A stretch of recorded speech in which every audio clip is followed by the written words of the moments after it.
Hey, good morning, everyone.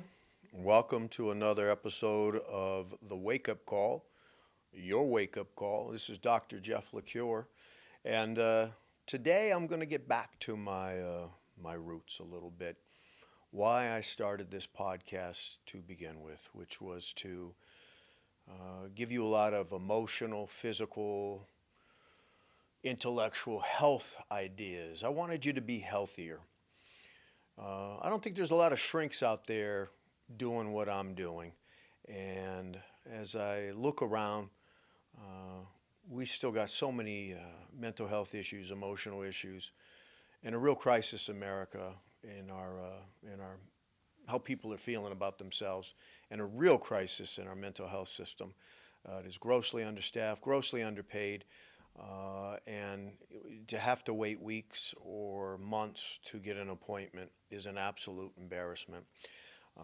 Be amazing actually to see our politicians actually talk about it nationally, but I guess those aren't the issues that get everybody excited.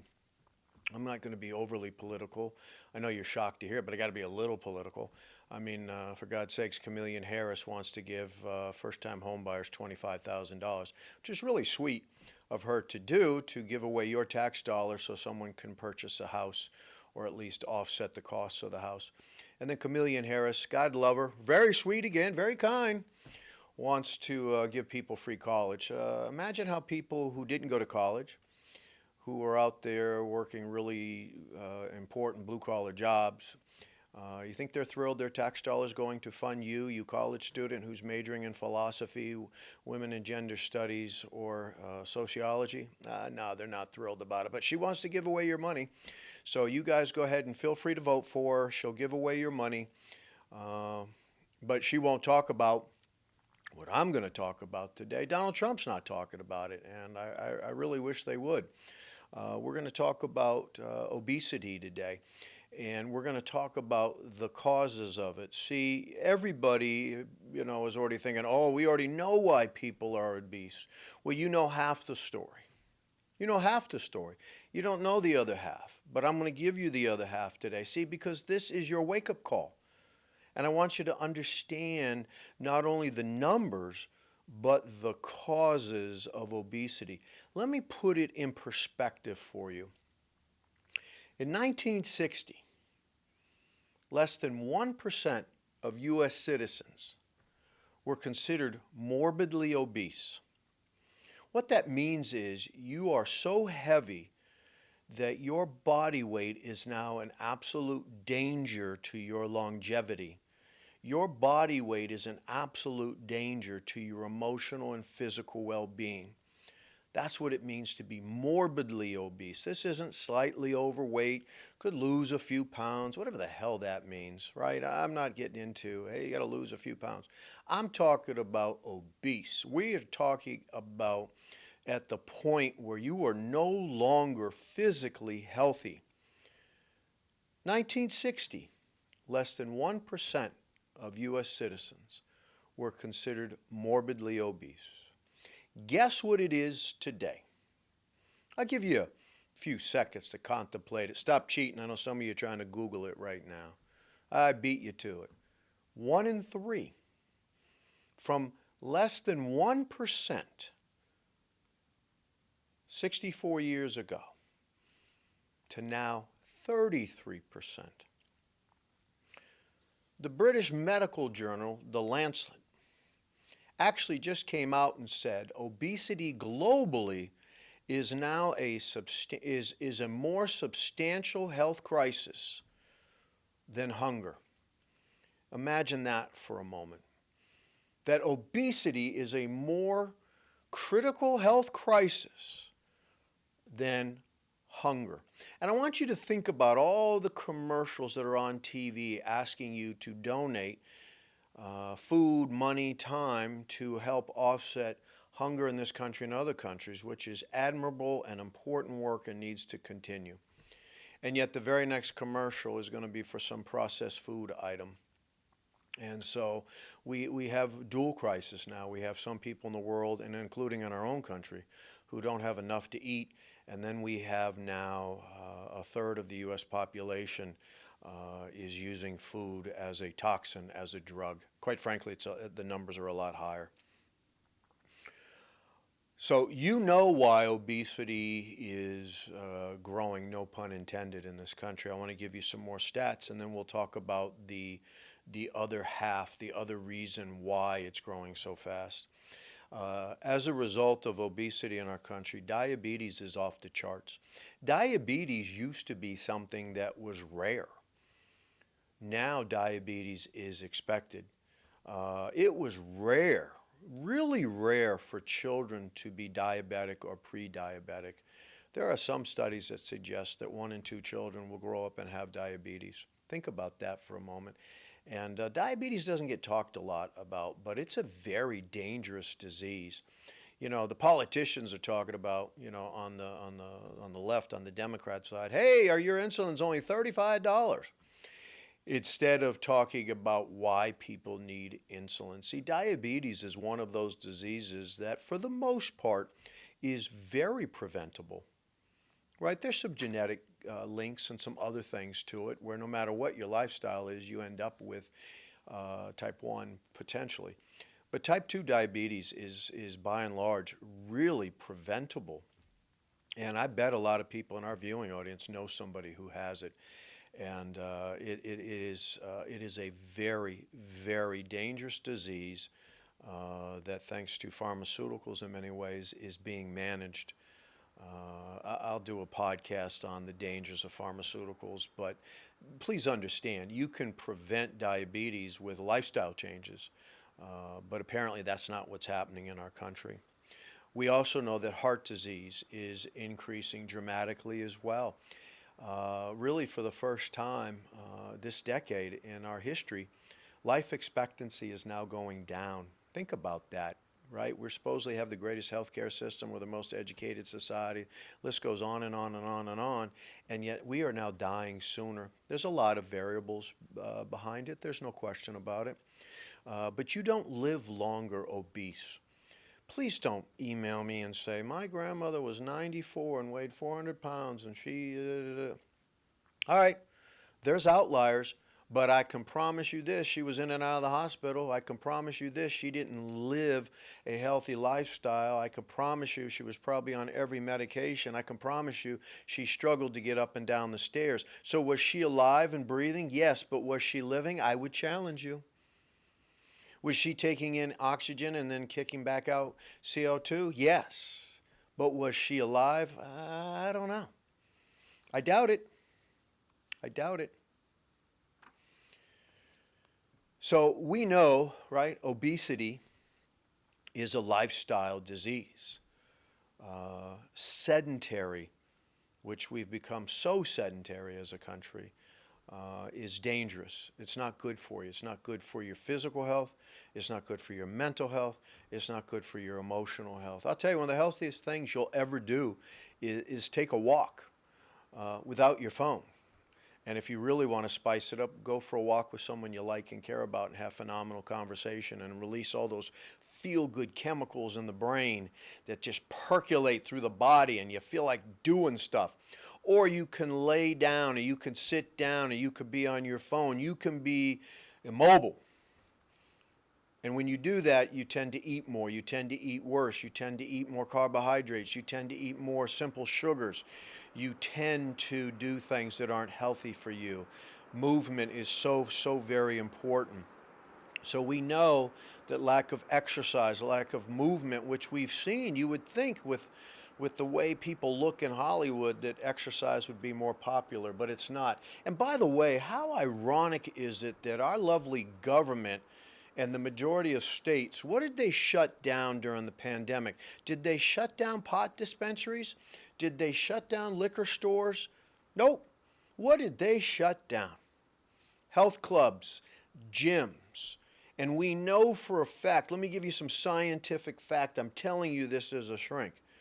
One of the best things you will ever do for your mental health is to exercise, is to weight train. It is more effective than any antidepressant, any anti-anxiety medication.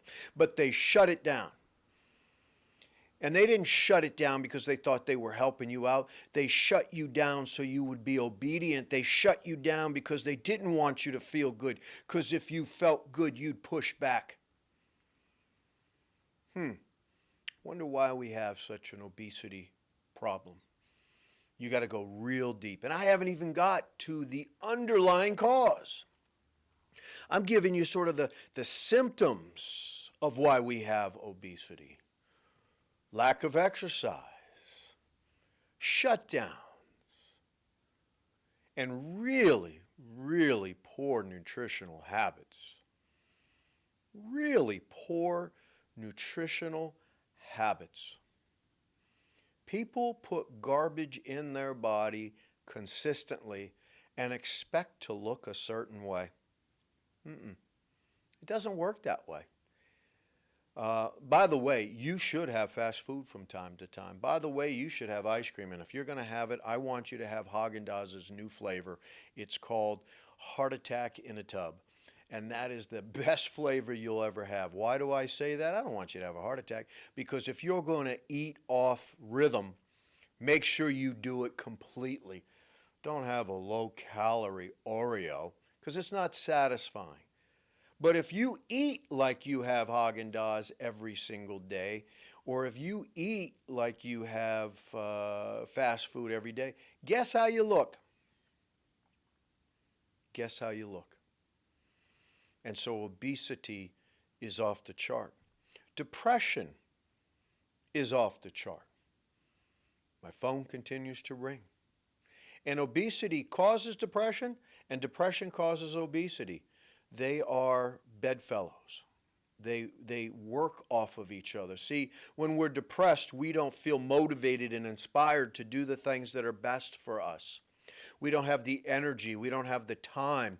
We look in the mirror and we're like, but we find time to do nothing. And we find time to eat poorly. And then it just builds, literally builds on itself. Now, by the way, I'm not here to body shame. And I know there's going to be some people in the viewing audience of this podcast who's going to go, oh, here's another in-shape guy talking about obesity. And before you throw shade at me, and some of you will, and if you do, you're insecure. If you do, you have a low self-esteem. If you do, you lack confidence, because people with confidence don't need to push back on people. It's not their style. They don't need to. They don't need to belittle somebody.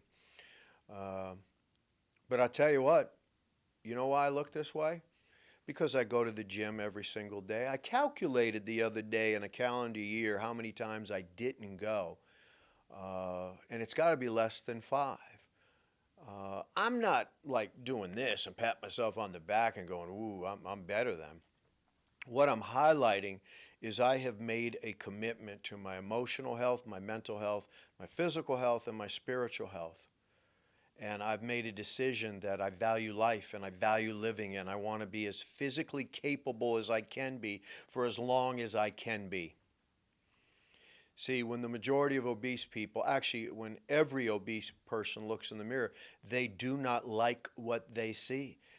And that's why I have to laugh at this movement now, this movement even in commercials and in print about, putting some 350-pound model that she is just like the epitome of health, and we should all feel good, and we're seeing everybody post on various social medias about their fatness, and yet they love themselves and they feel so great about themselves. Wrong. Wrong. I'm telling you as a shrink, wrong. That one person, outlier, he or she doesn't exist. See, they don't step out of the shower and look in the mirror and go, yay me.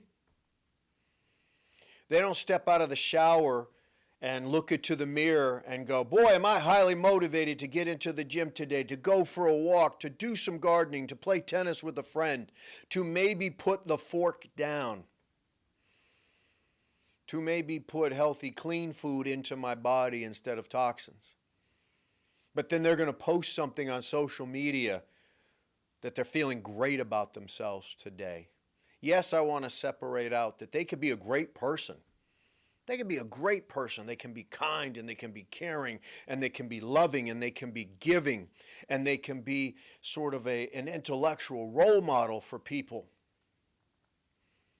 But if they are truly honest with themselves, which a lot of people aren't, they don't feel good about how they look. They don't feel good about how their excess body weight makes them feel. And why do we have this push now to celebrate obesity instead of really looking at it through the lens of a dramatic healthcare crisis because of obesity? Because if we do that, right, if we do that, it allows us to then say other things are okay. I'm not saying we should judge a 400-pound person.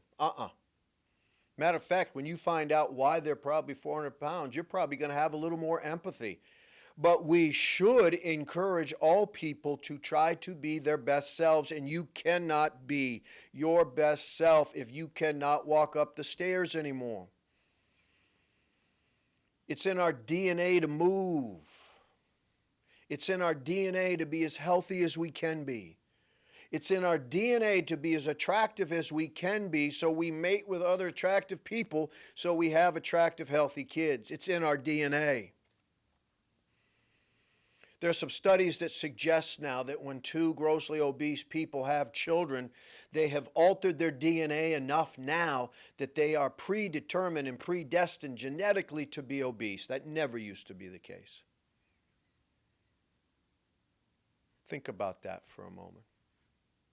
So I've gone on my little rant about why, and you're all going, hey, what's the other side that you keep talking about? Here's the other side. There are three things that the majority of obese people have in common when we peel the onion back, when we look at the layers, when we look at the core. I say these with great sincerity. I share these statistics with great sadness. I'm not sitting here today on a cloudy, rainy Monday morning thrilled to share this information with you, because for a lot of you, this is going to bring you back to a very sad time in your life. And that's not why I'm here. I'm here to motivate and inspire. I'm here to try to get you to think. I'm here to try to challenge your thinking a little bit. I'm here to have you disagree with me, because if you disagree with me, you'll be active. You'll actively think, you'll actively be in thought, but what I'm about to share is sad. This isn't fun information to reveal, but the majority of you out there have no idea, although the majority of you have lived it. The majority of people who are battling obesity have three things in common. They've endured some sort of really profound trauma. They have a history of depression. And as you might conclude, they have very low self-esteem. But the first one is the one I want to talk with you about today in our remaining time together. Trauma. The majority of obese people are trauma survivors. As a matter of fact, the majority of obese people, the trauma they have survived is sexual and or physical abuse. Think about that for a moment. I told you it was sad. The majority of obese people are obese not because of their lifestyle, which is the symptom of the cause. It's how it played out, but it's not the cause. The cause is what happened to them in childhood. And let me fire some statistics at you that some of you have lived and you already know, and please don't click it off. Look, I went old school, like TVs are like that. I guess it's more like this. 1 out of 4 girls have been sexually abused in our country. 1 out of 4. 1 out of 5 boys have been sexually abused in our country. The majority of those children, by the way, were not sexually abused by strangers, so imagine the trust dynamic that brings up. We know in her lifetime in this country, over 53%, look it up, folks, these aren't feelings, these are facts. 53% of all women in this country will have either survived an attempted sexual assault or been sexually assaulted. And 1/3 of all men, over half of our women in this country have been sexually assaulted. 1 in 4 of the girls in our country, our little girls, have been sexually abused by the time they're 18. And we wonder why obesity is so high. Allow me to explain to you the connection, because I know some of you are like, Dr. Jeff, what's the connection between sexual and physical abuse to obesity? Well, I'll tell you what it is. When a little boy or a little girl is sexually abused, they're confused as hell, particularly if it's a family member or a trusted person. Like, why would they pick me? What is it about me? What did I do wrong? Did I do something that would cause them to do something horrific like this to me? And do you know how they make sense of it? First of all, they don't. It's a lifelong kind of journey of trying to make sense of the senseless. But what a lot of people do as a way to, in some way, stop the abuse is to put on as much weight as they can, to be as non-sexual looking as possible. And actually, we see this real dichotomy, because guess what anorexic women have in common? Yes, all three things. But the majority of anorexic women, and anorexic men for that matter, have been sexually traumatized as children. And so when you starve yourself, right, your skin and bones, when you're a woman, your breast tissue is majority fat cells. So when you starve yourself, right, everything is gone. You're like this. This is how you're built. Well, the abuser no longer finds you sexually attractive. And when you're 450 pounds, the abuser no longer finds you sexually attractive. So we have an obesity problem, epidemic, beyond epidemic in this country. But no one's talking about it. Oh, you could take Ozempic. Yeah, Ozempic doesn't heal your trauma. Think about that for a second. Think about the fact that our government officials aren't talking about this, that it's open season on children. So yes, next time you see someone who's grossly obese, you know the story. You know they've gone through hell. Statistically, they've gone through hell. Over 80-something% of all obese people have been sexually abused. There's the numbers. Yes, there are some people who are obese who didn't deal with really any kind of outwardly physical trauma. But they are the outliers.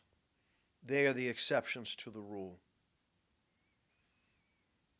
I mean, as I share this information, I can't tell you how deeply saddened I am. I can't tell you the amount of people I've worked with professionally who have that story. And yet we're supposed to go on social media and celebrate her at 350 pounds.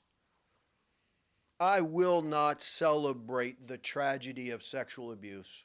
And I will not celebrate the symptoms of the tragedy of sexual abuse. And I am sitting here today, folks, delivering a message of hope, because even survivors of childhood sexual abuse and trauma can live wonderfully fulfilling lives. But they cannot stand in their own way as far as their emotional, spiritual, physical, and mental health. We cannot encourage people to continue to abuse their bodies in the same way that the abusers did it when they were young. And that's exactly what's going on in this cycle. Please understand that. Please understand that. Right? We're talking balance. We're not talking anorexia being healthy. Lord knows that's as unhealthy as gross obesity. And they are caused for the same exact reasons. It's about control. And if you think about it, folks, one of the ultimate controls we have as a human being is what we put into our bodies. Think about that for a second. One of the ultimate forms of self-control we have as human beings is what we put into our bodies. And I will tell you flat out, the number one addiction in our country is food. We are talking about stopping fentanyl at the border. Don't get me started. Yes, we need to stop it. Yes, we need to close the borders. Yes, we have 100,000 fentanyl deaths. Yes, those are tragic. And not but, we have millions of deaths related to food. Food is the most dangerous drug in this country. You need food to survive. See, if I were an alcoholic, and I am not, I could stop drinking, not easily, but I could do it because I don't need it to survive. Can you imagine going to a Food Anonymous group and going, "Hi, I'm Dr. Jeff, and I'm a food addict, and I haven't eaten in 6 months. I'm not alive." Well, I'm telling you right now, folks, the majority of people who are obese do not feel alive. They don't. And we need to stop celebrating it.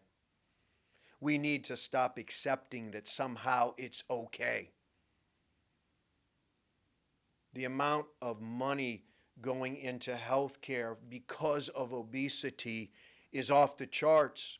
If you are somewhat healthy, you are paying big dollars because Lucy or Linus refuses to make lifestyle changes.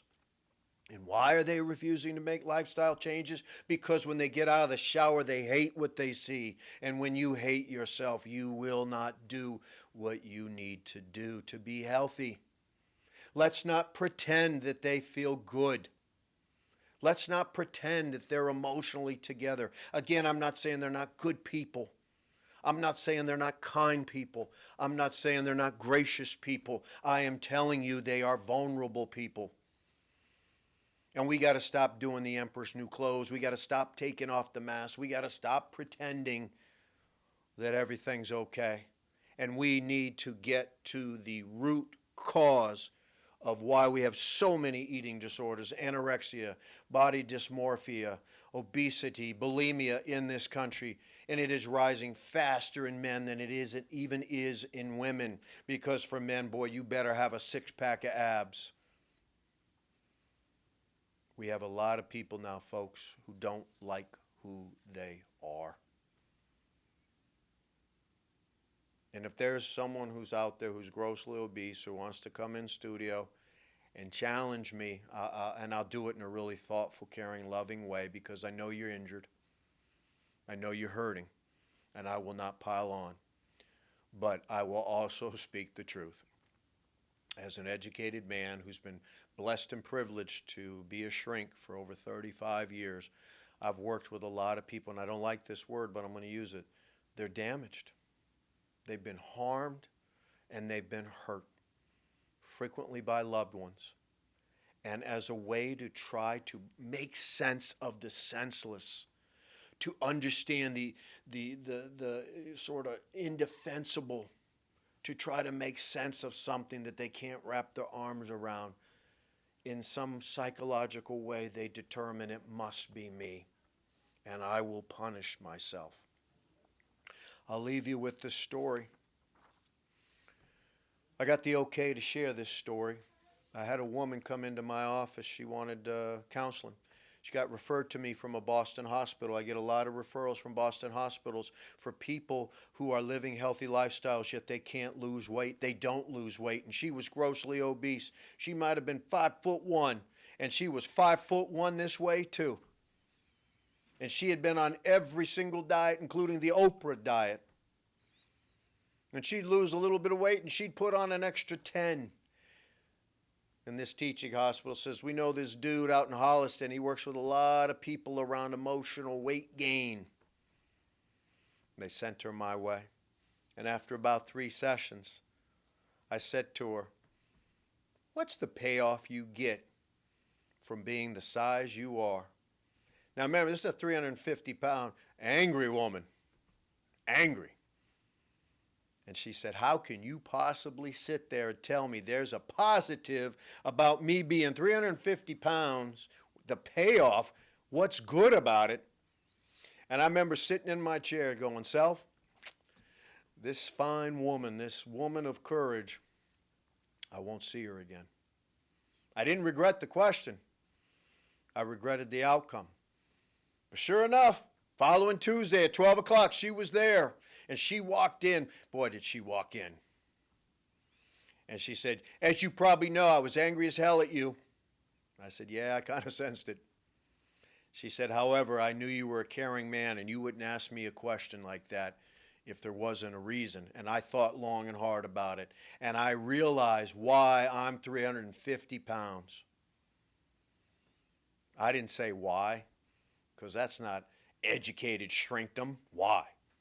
I sat there quietly and let her tell me. And she told me the truth. She goes, you know, when I'm 350 pounds and I go out with my girlfriends, not one guy comes up to me. No guys try to be in a relationship with me. And what I've learned is my weight is my protection. See, I've had a lot of guys hurt me. I've had a lot of guys leave me. And at 350 pounds, no one approaches me. No one wants to date me unless it's some of this little fetish thing. And she realized the payoff in being fat was it kept her from getting hurt. And she realized psychologically she'd rather be 350 pounds and alone than to be 200 pounds and maybe with a guy that may end up hurting her or may leave her. So I'll end it with that story right there, folks. Yes, obesity is caused by lifestyle changes. But the cure to obesity is fixed with lifestyle changes. But one of the very first lifestyle changes obese people need to do is look at why. There's the phrase, it's not what you're eating, it's what's eating you. You better believe it. And again, I'm going to give you the number, something to chew on, no pun intended. 1 out of 2 women, physically and or sexually abused, will be sexually assaulted in their lifetime. 1 in 4 girls sexually abused as children. 1 in 5 boys sexually abused as children. And their fat becomes a protective layer to keep you, the abuser, away. And their way to sort of continue the narrative of I must not be good enough and here's the self-harm. I hope this has been helpful for you people. I hope you will share with others. And if any of you are out there suffering in silence, please, please, please reach out. Reach out. I'd be glad to help you out. I'd be glad to put you in contact with someone who can help you out. You no longer need to suffer in silence. You no need to suffer in shame. You have a right to feel good about yourself. You have a right to be the best you possible. And if you can't get up the stairs and you don't like what you see when you get out of the shower, you're not living your best life. This has been Dr. Jeff LaCure. And once again, I tell you happily with a big smile on my face, this has been your wake-up call.